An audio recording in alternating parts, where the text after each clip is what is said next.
My beloved royals, peace. So, the tempest rages, but it's not here for you. The wildfires ravage American lands. They're not here for you. The mudslides, as a result of burnt up lands, they're not here for you. The earthquakes, they will increase in their extreme nature based on the practice of fracking, right? Based on greed and capitalism. The intensity of the earthquakes will increase. The intensity of the storms will increase. All of these natural disasters that you see happening are intensifying, almost linked to the extreme nature of the people here. It's almost linked. Solar flares and sunstorms. This is happening. This is where we are right now. And these things are not for you. The innocent humans trafficked to this land with 20 generations of completely innocent human beings that have committed no crimes against nature and no crimes against humanity. Those innocent people are the beacon that tether this world into still being. Were it not for us, see, if we go, all go. You understand? We tie all of this to existence. There are biblical stories where they sought just one good man, right? Just give me three. Give me three good men in that city. You find me three good men and I won't destroy the city.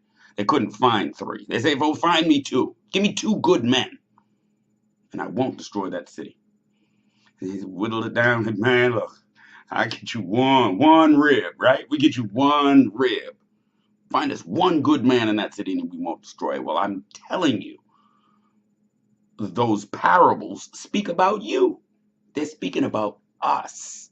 We are that one in a congress of moral depravity, of bankrupt humanity. We are those who have upheld the highest of attributes: compassion, love, oft returning to mercy.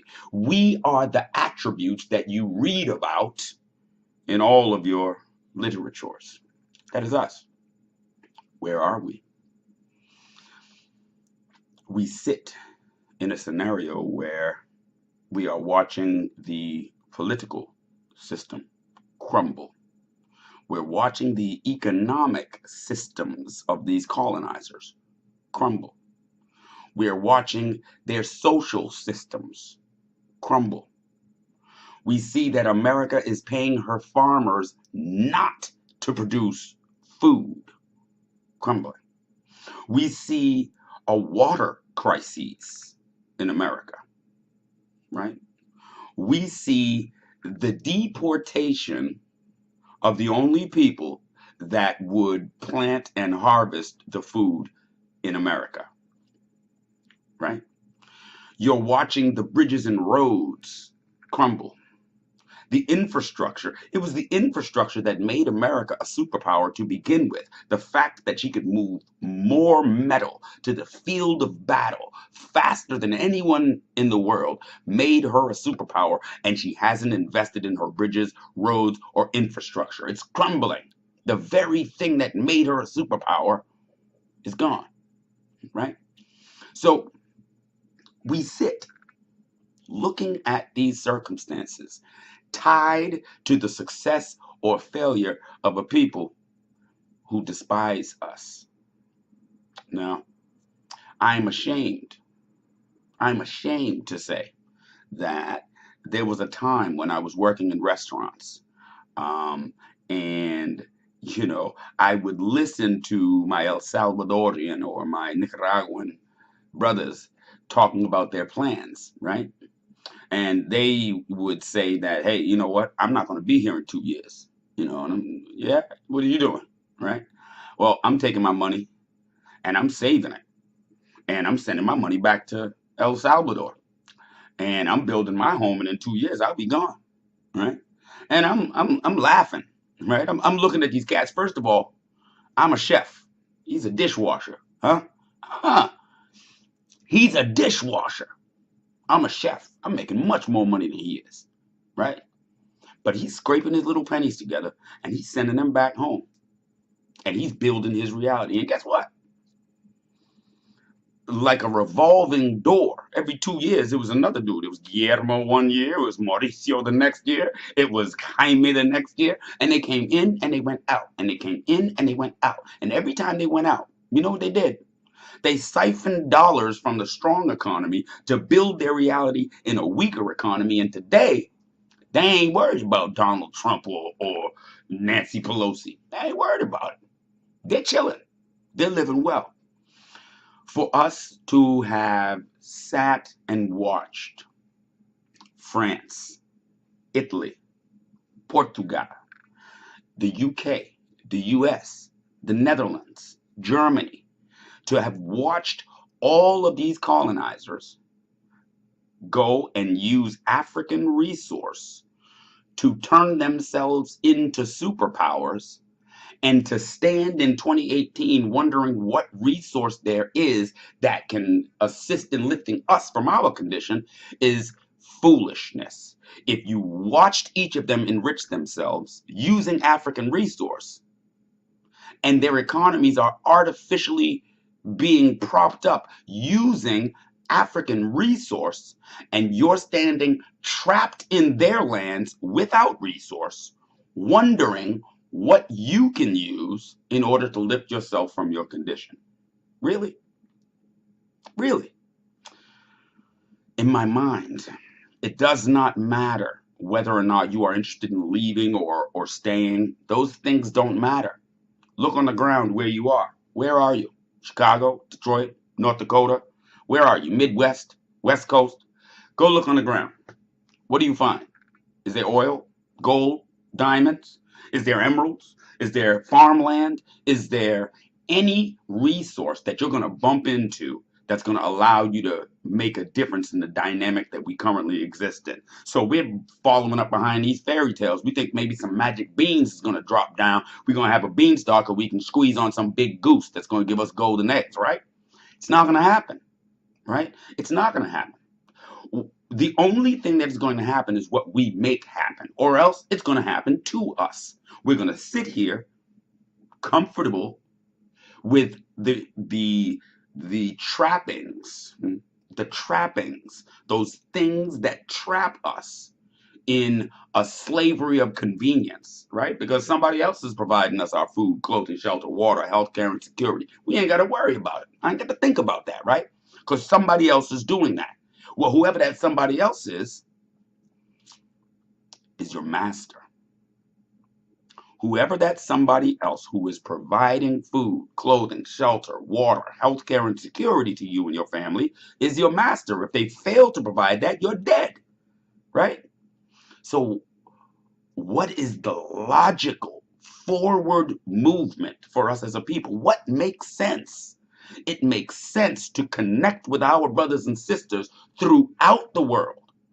And instead of what the colonist has done, which is to go in, find a resource, give those people pennies for that resource, come out, make it a viable product, inflate the value of it, and then sell it back to us, right?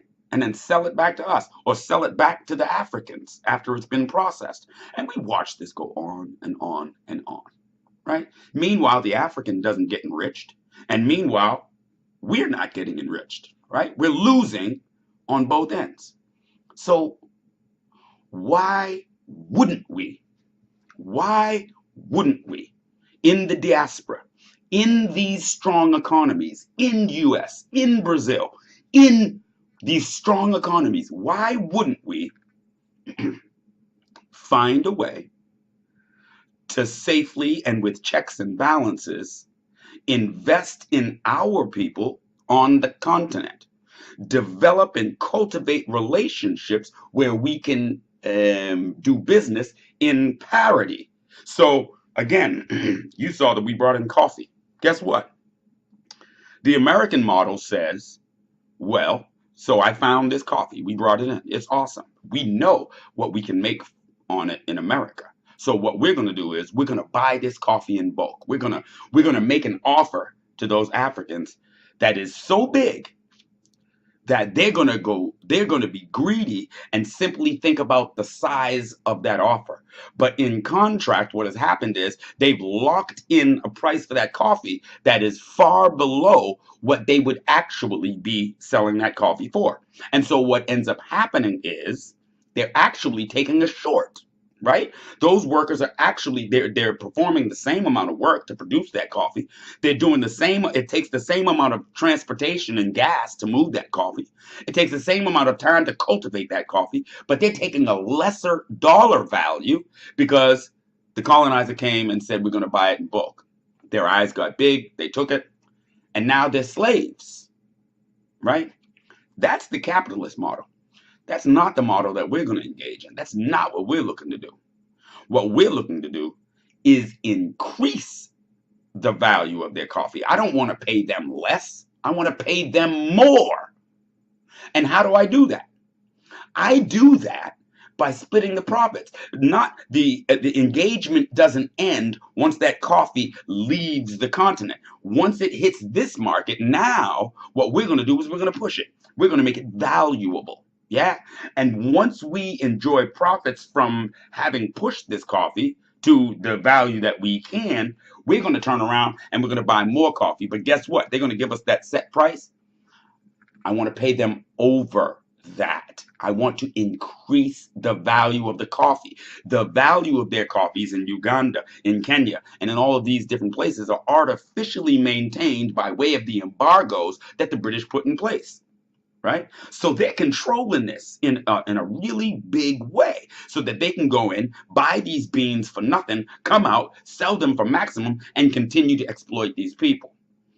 We are the X factor, my beloved. They expect you to show up for the Jordans. They expect you to show up for bread and circus. They expect you to not be focused, to not see this, to not cultivate those relationships that will enrich you and put those resources back into your hands to be able to do something. I want the coffee. I want the coffee and the sugar. I want the things that they're addicted to.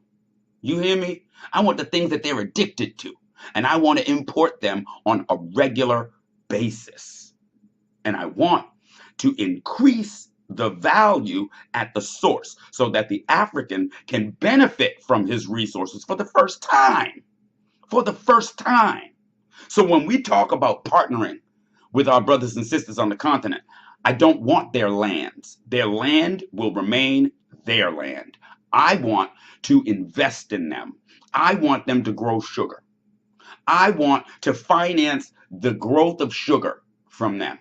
And let us cultivate here on this side the markets that we can move that sugar and the byproducts associated with processing sugar, which is molasses. And molasses makes tires and acetates. And so, again, I want to partner with the African, and I want to develop those models that enrich us both at the end of the day, at the end of the engagement.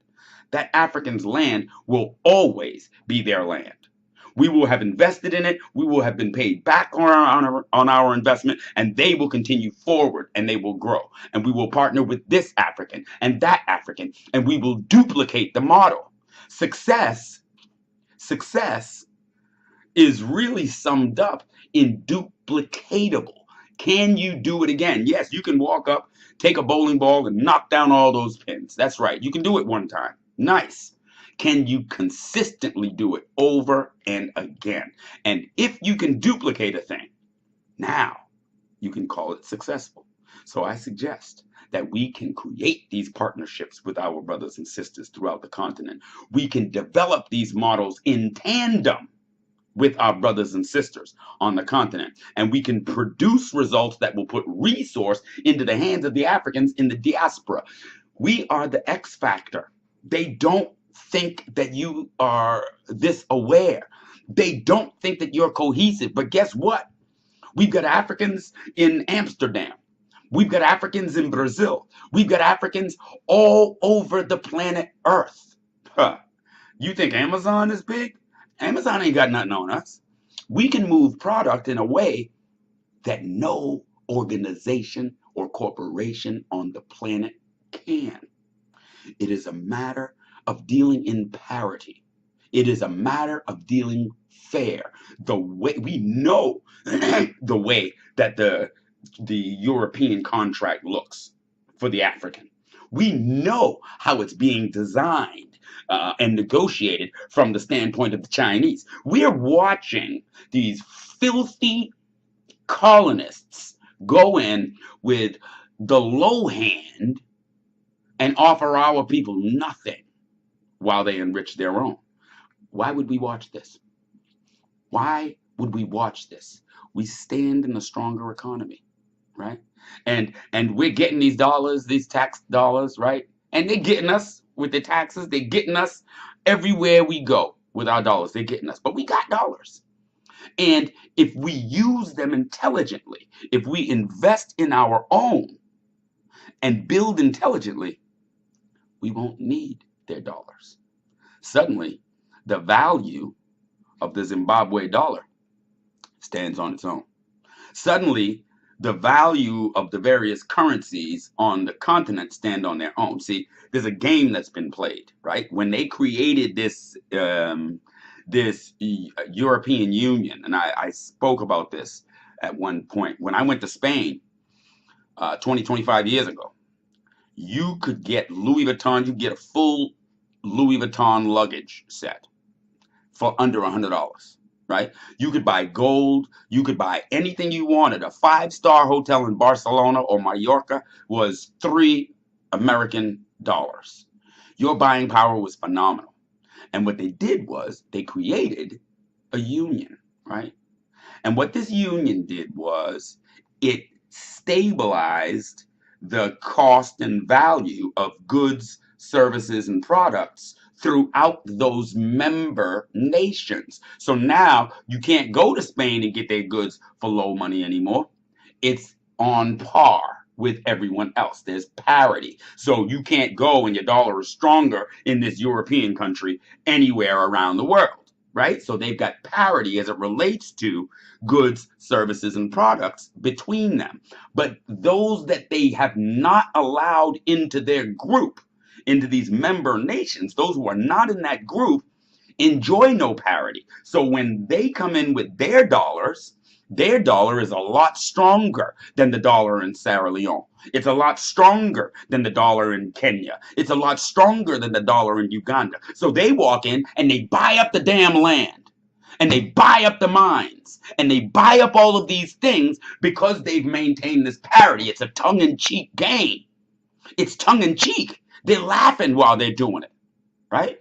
How do you combat that? How do you combat that? The spook who sat by the door, the X factor, us sitting in the stronger economy. That's how you combat it.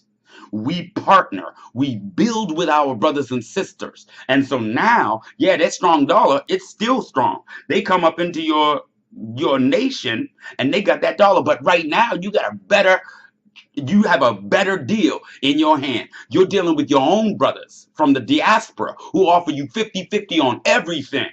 If nobody's eating, then nobody's eating. But if anybody's eating, we all gonna eat, right?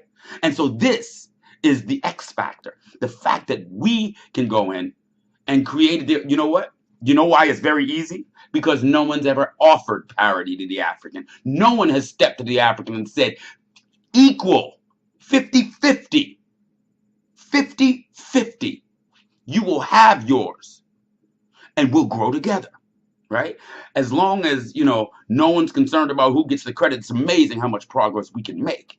You hear me? It's amazing how much progress we can make. So we don't got to take everything that we can right here on the first deal. That's the colonists. That's what they do. We ain't got to take everything. Split 50-50. Everyone is enriched. Everyone eats. And this is the way we can, again, go through the continent and duplicate these results. We can create an interconnected network of countries that are able to sustain themselves and each other. Through the African Free Trade Agreement, we can move goods throughout the continent, and intelligently, we can move those same goods into the markets, into different playing spaces, right? So again, I developed this quick visit with you to speak to our current condition, right? The tempest that rages is not here for you. These storms are not here for you. The earth opening up, swallowing folk is not, it's not aimed for you. This is not a weapon that is trained on you. You are in danger by proximity. Because you stand close to who it is aimed for, you're getting caught. You're getting caught up, right? Our families are getting caught up because we are too close, right? These school shootings, not aimed for you. The mass murders, they're not aimed for you. The only reason these things are affecting us the way that they are is because of proximity. Because we are too close. We must move away. We must intelligently build solutions to our common problems. Our problems, I don't care what you call yourself. I don't care what name you use to call yourself. Our problems as Africans are common throughout the world. Our problem is common. That means there is a common solution. So you can't divide yourself from me based on your political affiliation. Your ideology does not separate you from me. In the areas where it is most relevant, we are inexorably connected. So I suggest, rather than finding these areas whereby we might divide and fracture ourselves into small splinter cells, I suggest we galvanize under those things that are common to us all. Yes, they're common to us all. Galvanize under that. Solve that. Just solve one problem. You solve one problem, and you will see the rest of them begin to falter. They will begin to fail. They will begin to buckle under the weight of your success. I promise you, African, the time is now. This is our time. The time is right now. Everything that you have seen, everything that has been done has brought us to this period. The courage and the fortitude of Queen Harriet Tubman moving us to this place is with us.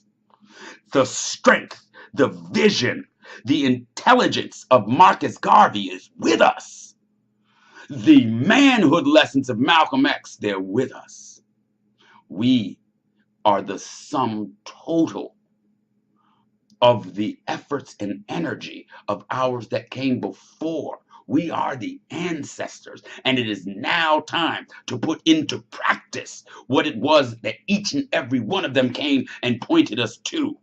Each and every one of their lessons have been valid. What we need to do is place them into practical application now, right now. It is the African time. This isn't about anybody else. This is about our posture into the future. That is the only thing that is relevant. Our posture into the future. We can do business on equal ground once we stand on equal ground. How do we get there? Can somebody grant it to you? Can someone vote it for you? Can they give it to you? No. You take it. We take it. We build it. We're the Ledge Group. You know my meaning. Holler at me. Peace.